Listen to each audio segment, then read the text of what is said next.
Akkam jirtu maatii Eelaa Akadaabii viidiyoo keenya narraan immoo qabannee kan dhufne jechoota dhedheeroo sagalee sadii qabanii ilaallaa jechuudha.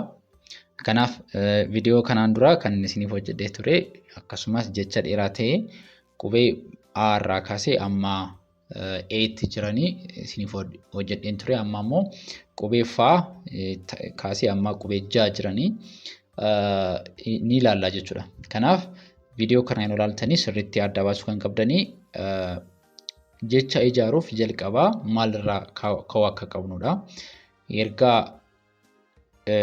qubee addaa baasnee sirriitti erga qubee addaa baasnee booda achi booddee erga sagalee addaa baasnee booda immoo sagaloota walitti dhufanii jecha uumuu akka danda'amu jechoota akkamitti walitti fiduu akka dandeenyu yeroo barreessinus ta'e yeroo dubbisnu akkamitti xiyyeeffannoo laannee walitti fiduu akka dandeenyu ni barattu waan ta'eef sirriitti xiyyeeffannoon ilaalaa. Kanaaf namoonni viidiyoo kana ilaalaa jirtanii hundi keessanii viidiyoo kana laayik gochuudhaan jalqaba. Akkasumas chaanaalii kanaaf immoo haaraa yoo taatanii chaanaalii kana sabiskiraayib gochuudhaan barumsoota adda addaa argachuu dandeessu jechuudha. Namoonni karaa keessoon afaan Oromoo, afaan Araffaa, Ingiliffaa akkasumas herreega dabalatee barumsoota barbaaddan barachuu barbaadanii viidiyoo kanarra bilbilli keenya jira. Karaa Imoo, WhatsApp akkasumas Telegiraamiin nu argachuu dandeessu. Bakkuma jirtanii barumsa keessan barachuu dandeessu jechuudha. Kanaaf amma kallattiidhaan gara barumsa keenya ni deemna jechuudha. Barumsa keenya irraa akkuma isin jedhame qubee F irraa jalqabnee ilaalla. Qubee F irraa jalqabnee jechoota dhedheeraa akkamitti walitti fiduu dandeenya jechuudha. Dhedheeraa jechuun kana calas dhedheeroo jiru garuu kun jechoota sagalee lamaan warra ka'anii ilaalaa turre amma immoo jechoota sagalee sadiidhaan warra ijaaramanii ni ilaalla jechuudha. Amma asitti akkuma argitanii asii qofaatti jecha tokkodha. Kun sagalee tokkodha. Kun sagalee lammaffaa inni sadaffaadha. Asii walitti immoo sagalee jecha tokko ta'a jechuudha. Kanaaf sagaloonni asitti qofaatti dubbisnee achimmoo walitti jecha tokko ta'anii yeroo dubbifamanii akkas shaakalaa deemna jechuudha. Kanaaf sirriitti hordofaa. Asii F jenna dubbachistuun A'dha. Aan immoo gabaabaadha. A jennaan kanaaf F jenna jechuudha. F asii Caa asii Suu. F Caa Suu walitti facaasuu. Facaasuu jenna jechuudha. Asii immoo Fiigichaa jedha. Argitanii fii dubbachisuun I waan taateef jechuudha. Giichaa walitti akkuma argitanii halluu isaanii akkuma jiruttidha. Asii diimaa, asii immoo cuquliisa jira. Achi diimaa. Fiigichaa walitti fiigicha ta'a jechuudha. Asii immoo foo jenna dubbachisuun O waan taateef fookiisaa. Fookiisaa walitti fookiisaa ta'a jechuudha. Fookiisaa dhiifama asitti fookiisaa ta'a jechuudha asitti fookiisaa. Kanaaf fookiisaa walitti fokkisa ta'a jechuudha. Fokkisa haala kanaan dubbisuu dandeenya. Fokkisa. Itti aanee kan jiru maali? Fuudha. Qubeen dubbachistu keenya U waan ta'eef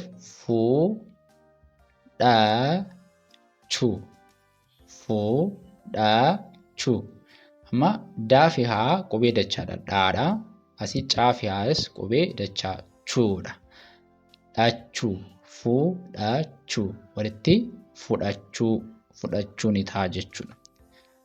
Itti aanee kan jiru immoo qubee keenya gaadha.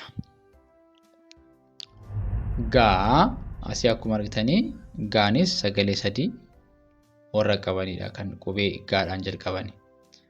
Sagalee tokkoffaatiin lammaffaa sadaffaa. Kanaaf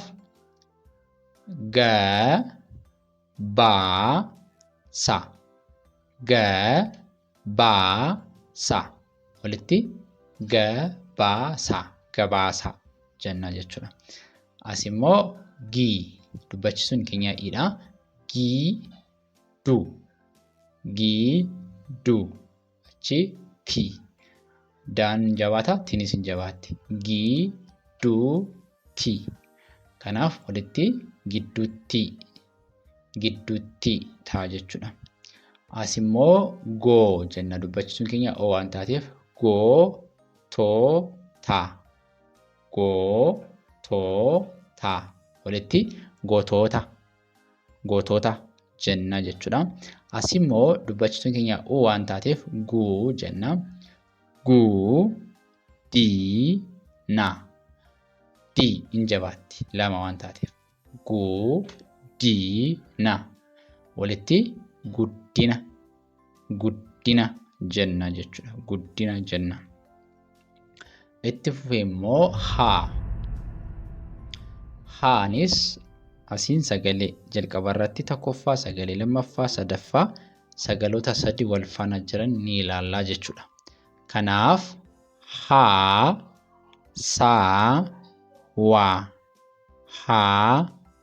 haasawaa walitti haasawaa jenna jechuudha. Itti aanee kan jiru heedha. Hee qubeen dubbachisu ee waan taateef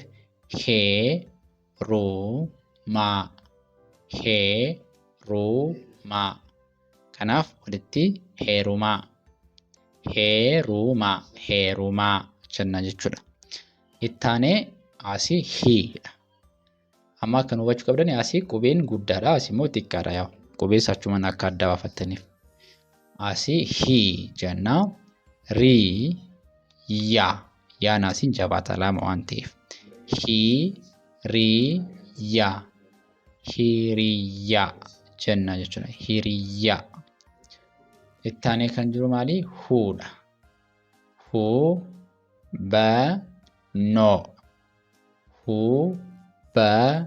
Hubannoo. Kanaaf asii olitti maal ta'a? Hubannoo ta'a. Hubannoo ni ta'a jechuudha. Okay, amma immoo itti aanee kan jiru maali? Qubeen dubbachistu i'dha. Asii i'dha, i guddaadha. Asiis i xiqqaadha. Kanaaf laa xiqqaa fakkaati miti i'in ayyee. Yaa kompiitaraan yeroo barreeffamanii yeroo baay'ee wal fakkaatu garuu i guddaadhaasi warra kana immoo i xiqqaadha. Garuu yeroo qalamaan barreessitanii mataarratti maalti gootu? Mataarraa fi miillaa ishee irratti sararratti gootu jechuudha. Kanaaf asii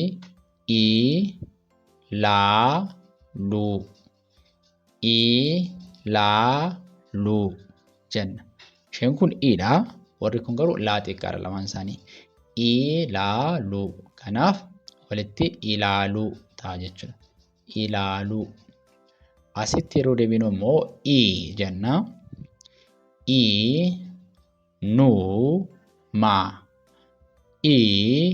Inumaa walitti inumaa jenna jechuudha.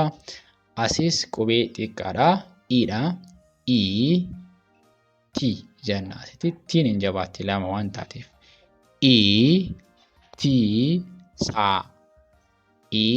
Ittisaa walitti ittisaa jenna. Ittisaa. As immoo jenna ammas li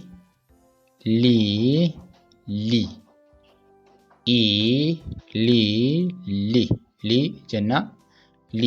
Asii laafaadha. Asii garuu lama waan taateef li hin jabaatti. Ililli jenna. Ililli walitti ililli jechuun daraara yookiin abaaboo jechuudha. Haala kanaan dubbisuu dandeenya jechuudha. Kanaaf qubeen dubbachistuu jalqabaarraa yeroo dhuftu of dandeessee akka sagalee tokkotti dubbifamti. Of dandeessee qofaa ishee akka sagalee tokkotti ni dubbifamti jechuudha. Itti aanee kan jiru qubee ja'adha. Qubee ja'anis qubee xiqqaa qaba, qubee guddaa qaba. Achumaan qubee dubbachistuu garaa garaadhaan yeroo dubbifamu ni ilaallaa jechuudha.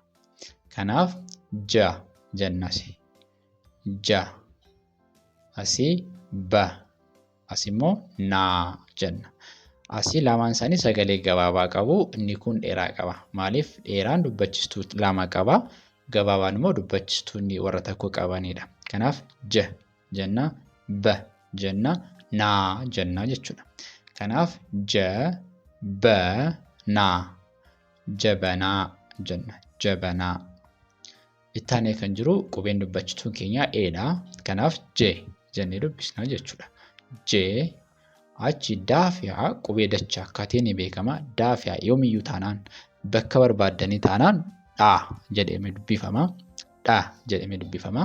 Kanaaf jee dhama. Jee dhama. Kanaaf walitti maal ta'a? Jedhama. Jedhama jennee haala akkanaan dubbisuu dandeenya jechuudha. Itti aanee kan jiru maali? Ji. Qubeen dubbachuu keenya i waan taateef sagaleen ji ta'a. Asii raa, asii immoo dhaa. Dhaa. Ji, raa, dhaa. Jiraadha. Jiraadha ta'a jechuudha. Jiraadha. Asitti immoo kan beekuu qabdanii yeroo hundumaa qubeen dachaan qubee laafaa fi maaliin qabu? Laafaaf jabaa hin qabu jechuudha. Kanaaf jiraadha jennee dubbisna. Itti aanee kan jiru maali? Joodha. Joo jenna. Maaliif dubbachistuun keenya oodha waan taateef joo jennee dubbisna. Oo, joo. Rata. Joorata. Joorataa. Joorataa jenna jechuudha. Kanaaf haala kanaan dubbisuu ni dandeenya. Joorataa jennee haala kanaan dubbisuu dandeenya jechuudha. Kanaaf haala kanaan sirriitti qo'achuu ni dandeenya. Kanaaf sirriitti kan xiyyeeffannoo gochuu qabdanii namoonni afaan Oromoo dubbisuu barreessuu ni dandeenya. Viidiyoo kana akkasumas viidiyoo garaagaraa chaanalii kana keessa jira waan ta'eef sirriitti deddeebitanii yoo qubee barattu taanaanis qubee irraa jalqabdaa taanaanis qubee sirriitti isinii hojjedheen jira. Kanaan dura chaanalii kana keessa galuudhaan viidiyoota adda addaa irra deddeebitanii ilaaluun barachuu dandeessu. Namoonni immoo karaa keessoon sirriitti barsiisaan isiniif ramadame bakkuma jirtanii sa'aatii isinii mijatuun barachuu barbaaddanii toora bilbilaa keenya viidiyoo kanarra jiruun karaa immoo waatsaappii akkasumas teeleegiraamiin yoo nu dubbistanii barumsa keessan galmooftanii barachuu dandeessu jechuudha. Barumsi keenya har'a kana fakkaata ture. Barumsa biraan amma walitti deebinu nagaan naa tura.